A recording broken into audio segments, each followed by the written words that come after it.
Welcome back to the latest episode of This Week at River Ridge. I'm Bree Lehman, filling in for Paige Grissinger. This one's for you, Podge. It was a great week to be a Wildcat. Golf went farther than they have ever gone before, and if you haven't heard, the football team got their first win at AFC. Here's Micah to tell you more about the game. Last Friday, the 0-7 Wildcat football team traveled to Ashton Franklin Center to take on the 2-5 Raiders of AFC. On AFC's first possession, Tyler Seavey would strip the ball and Nick Giroux would recover it for the Wildcats' first possession. Later on the Wildcats' first drive, with a crucial 4th and 1, nice stiff arm, Marcelo Diaz would take the pitch and keeps the drive alive.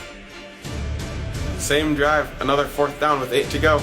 Quarterback Jake Spear looking, scrambling, and on the move finds Montana Petchy for the score. Spear would keep it for the 2-point conversion. Cats up 8-0 at the end of the first quarter. The Raiders would tie the game up early in the second quarter. Later, Diaz would bust one out to the outside for a 35-yard touchdown run, putting the Cats up again.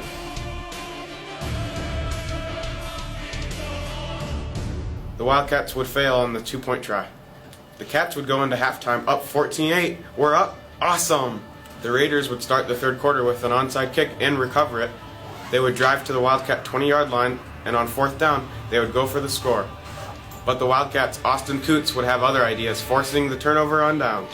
On the Wildcats' next possession, 3rd and long, Spear would hit Drew Kloss for a big first down to get the drive moving.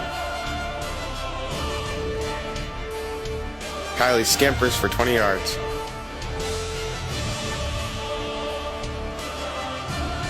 On the next play, Diaz tries to sweep to the right, but whoops, not there.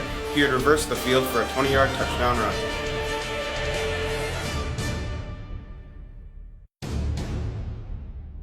Spear would take it himself for the 2-point conversion. Cats up 22-8. Can they do it? AFC would respond on the next drive with a touchdown, but River Ridge still up 22-14. On the Cats' first drive in the fourth, facing 3rd and 9, they would run a draw with Diaz for 15 yards. First down. On the next play, Ben Chris would charge up the middle for 14. 2 plays later, Diaz would run for 15 on a sweep. Later, 3rd and goal, dun dun dun. Diaz would muscle through for his 3rd touchdown of the night. Spear would run it in again for the 2-point conversion. With 5 minutes left in the fourth quarter, our Cats are up 30-14. Can they hold on for the first win of the season and Coach Nick's first win as head coach? This is getting good.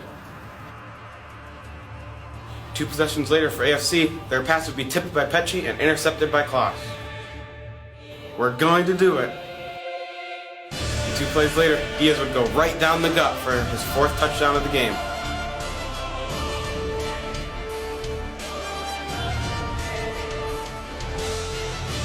The Cats would fail on the 2-point try, but now up 36-14 at the 2-minute warning. On the ensuing kickoff, AFC would run it back for a touchdown.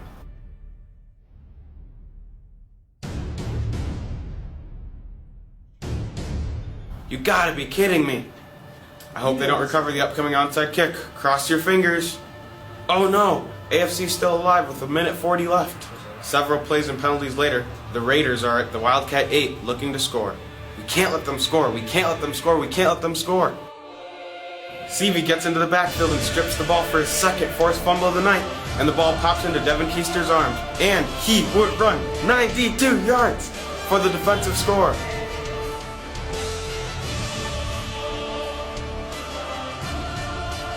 Who knew Keister could run that fast?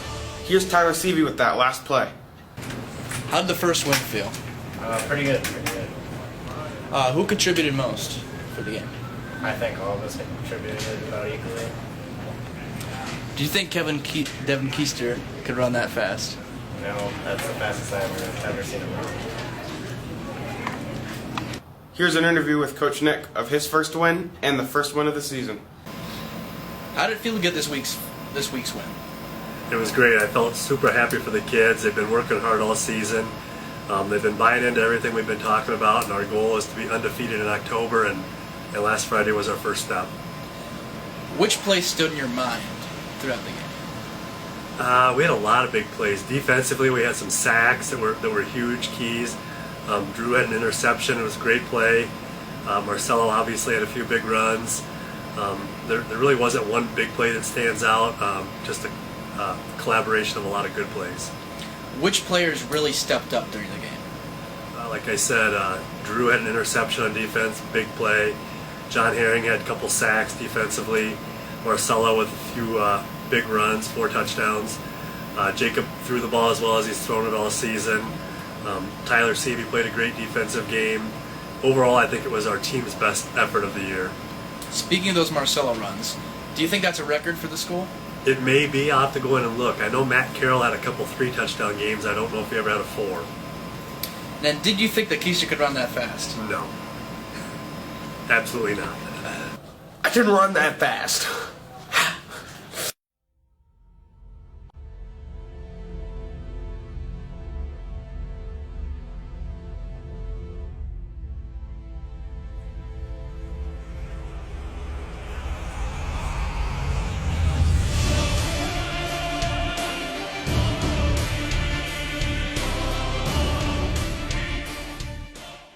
And now back to the news. And now to golf.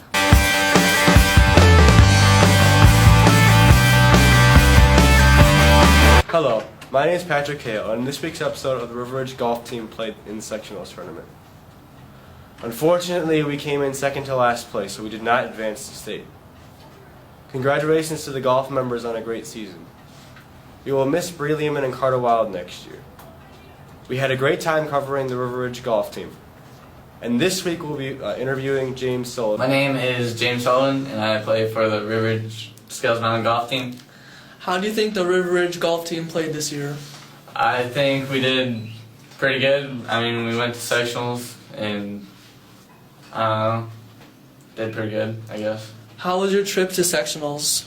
The trip was really fun. Got to know our players better, and we ate and had fun. All right, last question. How do you think next year will be without the seniors, Bree Lehman and Carter Wild? I think we have a lot of good sophomores coming up to do pretty good golf.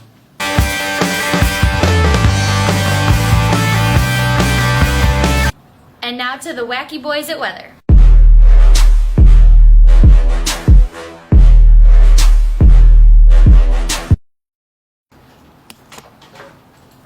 Oh, hello. I didn't see you there.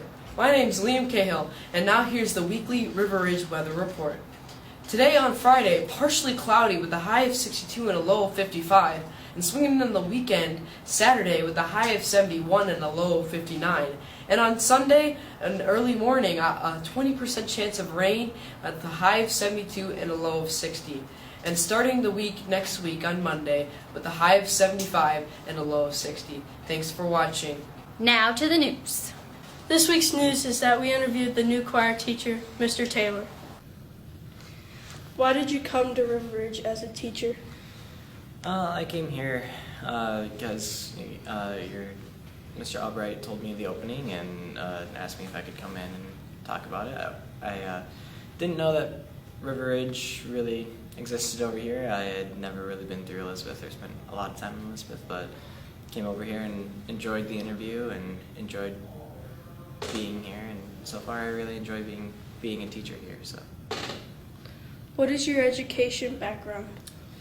Well, I went to high school in Dubuque, Iowa, and then went to Clark University also in Dubuque, Iowa, and that's where I started to really delve into education and music. So.